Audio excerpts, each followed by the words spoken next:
Captain's Vlog, Stardate 112022. Voice actor Kyle Hebert.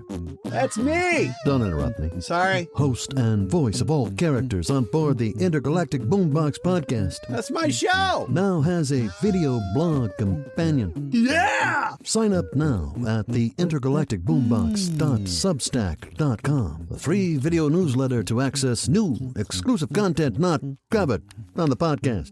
Well, that sounds awesome! Stop trying to sabotage this promo. You mean sabotage? You say sabotage, I say sabotage. Beastie Boys! Click to watch yet another man-child blogging pop culture tidbits into his webcam with zero production value as he attempts to mildly entertain you by helping you kill time. How do people sign up, Captain? The intergalacticboombox.substack.com. Advertising rule of threes. One more time, please. The intergalacticboombox.substack.com. Set phasers to kill.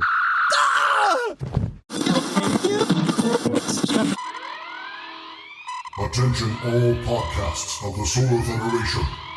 We have assumed control. We have assumed control. We have assumed control. The Intergalactic Boombox. You know, I had a happy childhood. Oh, really? Yeah, my dad used to put me in tires and roll me down hills. Oh, that's nice. Yeah, those were good years. Say, did you get a haircut? No, I got them all cut. Winning. Say, I ate a kid's meal at McDonald's today. Yeah? His mother seemed really angry.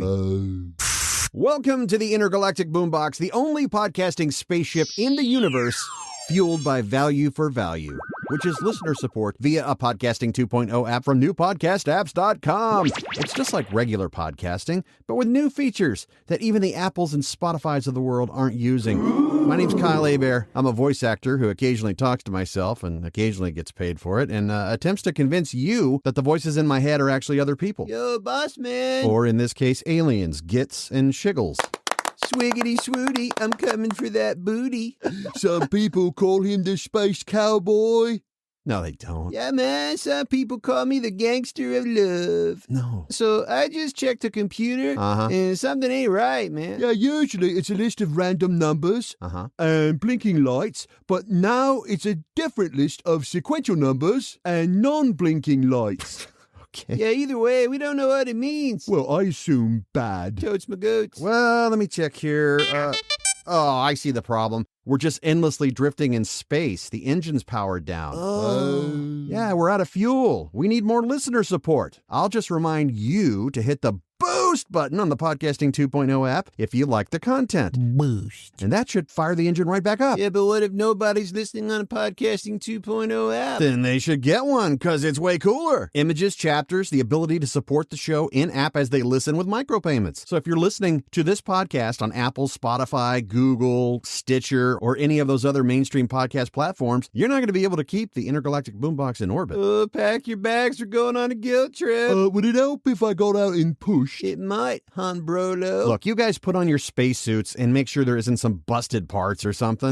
Question, how does this ship work exactly again? That's a good question, actually. Don't think too hard, Gits. You'll hurt yourself. Spacesuits for the win! I, for one, have been looking for an excuse to put on me new tie and cufflinks. Wrong suit, Shiggy Smalls. Guys, just go check out the equipment. Put your hands together for our house band on board the Intergalactic Boombox, the Al Capella Symphony Orchestra. Hey-o!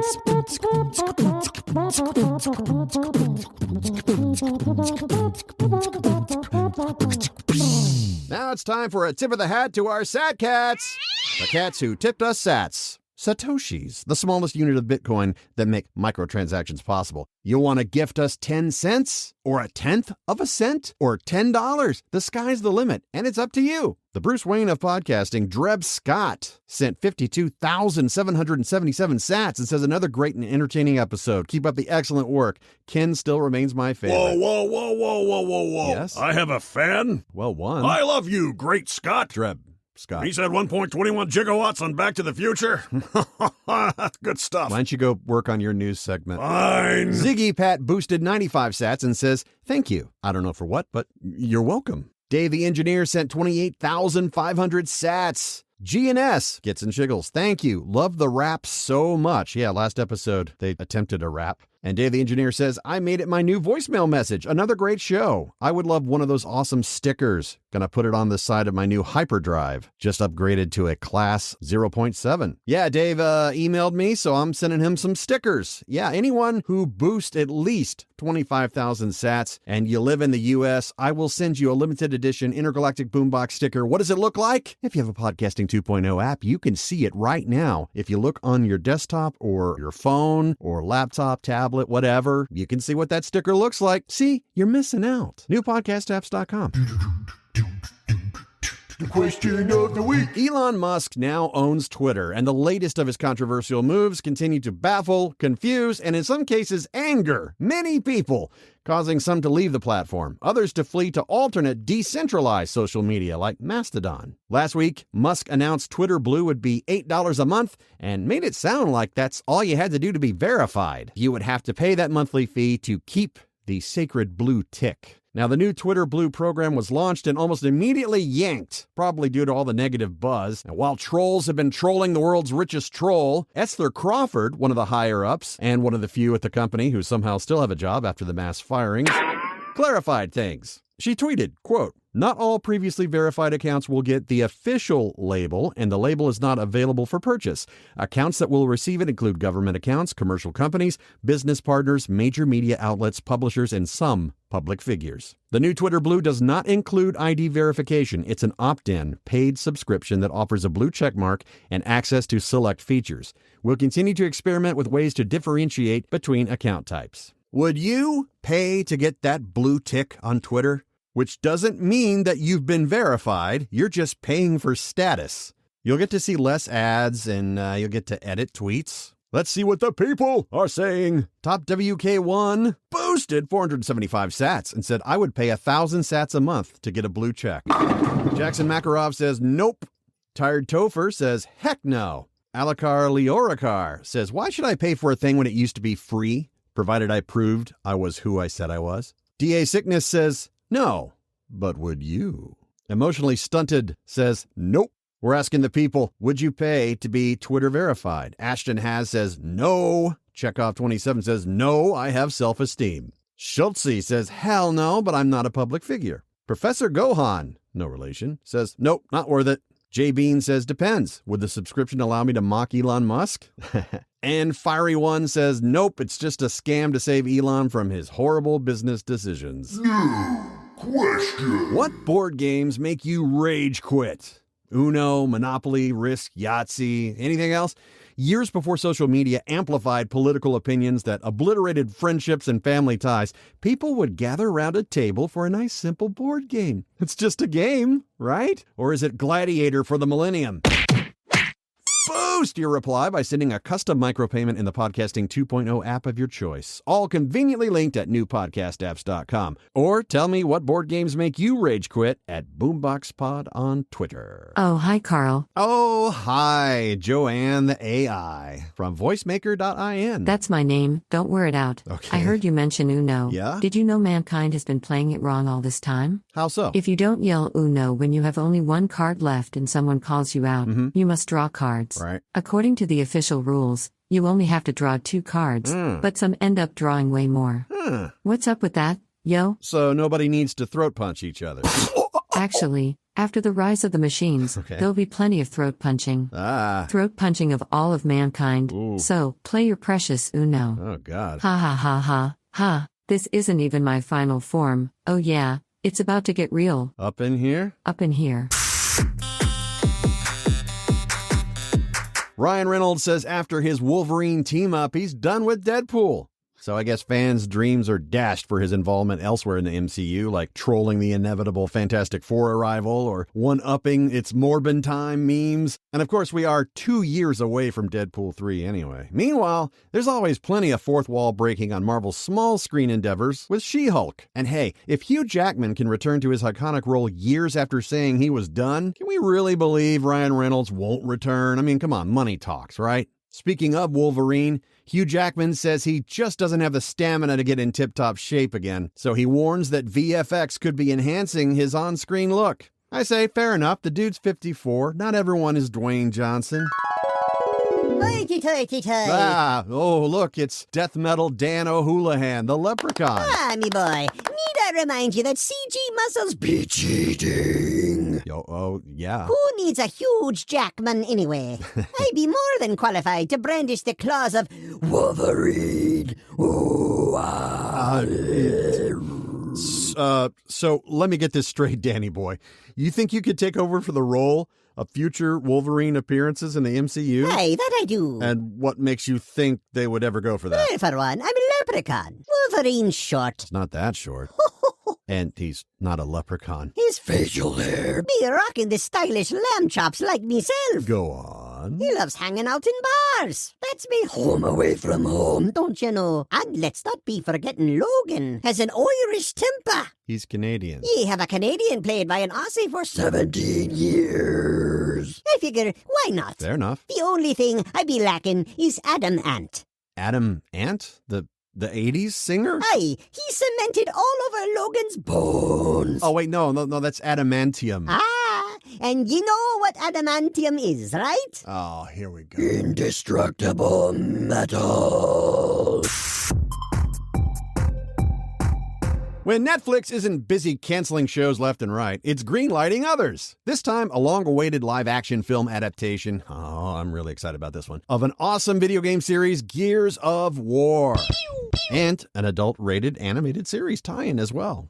Yay! The creator, Cliff Bleszinski, has made it known his choice to play Marcus Phoenix, who was voiced by John DiMaggio in the game, Bender from Futurama, and many other awesome projects. And the fans are totally behind his wish, too. Dave Bautista as Marcus Phoenix. You could see it, right? Now, over the years, as various film versions languished in pre-production hell, only to drown in oblivion, even Bautista himself said he'd love to play that role. But don't get too excited, as Bleszinski has no involvement with the Netflix project, nor has any cast announcements been made. But I love his sense of humor, as he says he does not want Chris Pratt to have anything to do with it. Now, I do hope Netflix brings the game's own creator on board in some capacity, even though that doesn't guarantee a great end product, but it certainly goes a long way in reinforcing fan anticipation.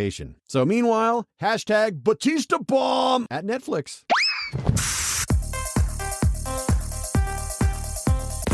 All right, let's crank up some pink trombone. Oh man, what is this, Grand Central? Yes. Hello? Oh, hi, Karen. What's wrong now? Look, Mr. Man, don't waste my time playing that music my dad listened to in the 70s. Ain't nobody got time for that. No, that's Pink Floyd. That's classic rock. I'm talking about Pink Trombone. It's an interactive website that features a diagram of the nasal cavity, a mouth, and a tongue and a throat. And you can use your desktop mouse or fingers on a phone or tablet to replicate and manipulate a synthesized voice with different pitches, mouth shapes, throats, and tongue placement. See here, let me play a little bit right now. Let me just and it's strangely relaxing. Sounds like one of those Tibetan monkeys. Doing an impression of a theremin. That reminds me, I need to make an appointment with my therapist. Please do, Karen. Rude. Anyway, check out the Link in the show notes. to waste even more time than you already are listening to this show.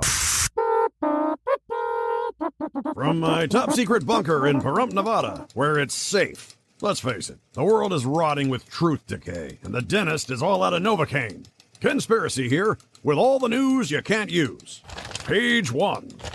Palmer Luckey, yes, that's his real name, founded Oculus years ago, and now he's back to unveil some new and psychotic tech.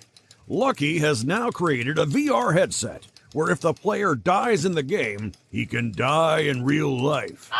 Charges in the headset can detonate, turning the head of the actual player into a lasagna platter. Or should I say, splatter. He wants to tie the real world with the virtual world, where decisions and consequences really matter. Or, again, splatter. The creation is a tribute to the VR-themed manga and anime series Sword Art Online, where helmet wearers' brains can be melted by a mad scientist. Now, I'm sure the military is salivating at using this as high-tech torture inspired by weebs. Sounds more painful than thinking you have job security at Meta. Page 2. For those who already think Walmart is the rectum of retail, wait, it gets worse. The chain is now selling the puzzle box from Hellraiser, also known as the Lament configuration, And get this, they are marketing it to children. It's being referred to as a STEM toy, which is short for science, technology, engineering, and mathematics. The ads say the puzzle box builds self-respect and confidence, improving hand-eye coordination. And if you ask me, it also signifies summoning bondage demons that look like a death metal band. Hoity-toity-toy. Did someone say death metal? Oh, holy crowley, a leprechaun! Where'd I put my lucky charms? Here we go. Eat these! And F.O. Well, bless your soul, dear Ken. They're Tragically delicious. Herbert, call animal control! This head-banging leprechaun probably has rabies! a slight correction, me boy. Rabid for metal. Good gravy, he sounds like Dr. Claw, or the Cave of Wonders. Aw, look at the time. Oh, dad blam it! I only read 2 stories instead of 3. That's not a news segment, that's more like a tweet. Well, pay me $8 a month and maybe I'll let you blab on. I'd as soon kiss a Wookiee. I can arrange that. The Intergalactic Boombox wishes it ran at 1440p at 120 frames a second, but will have to settle for 1 megabyte of RAM and could maybe run a couple 4-bit LCD handheld games on a Tuesday. Remember, kids, in the immortal words of Charlie Brown, sometimes you lie in bed at night and you don't have a single thing to worry about. That always worries me. Till next time, doodles.